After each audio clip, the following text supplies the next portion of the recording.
literally wiped off the map.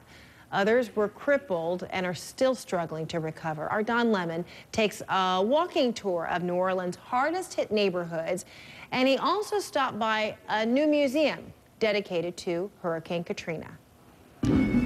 So in New Orleans, especially the French Quarter, there's always a soundtrack. David and Rosen are playing back there. We want to go inside of the Louisiana State Museum, and the director here, Sam Reichel. One of the things that we discovered is that there were a lot of boats used in the streets of New Orleans, and we looked for a boat that would be kind of the perfect symbol. And we found this boat on Napoleon Avenue, and this boat rescued over 400 people.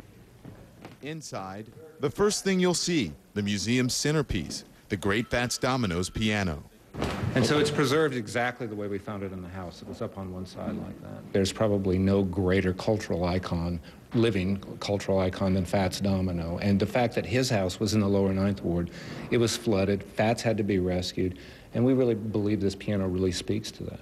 So does an axe survivors used to escape through a roof, religious heirlooms, a waterlogged clarinet from the legendary Pete Fountain, seats from a crippled Superdome.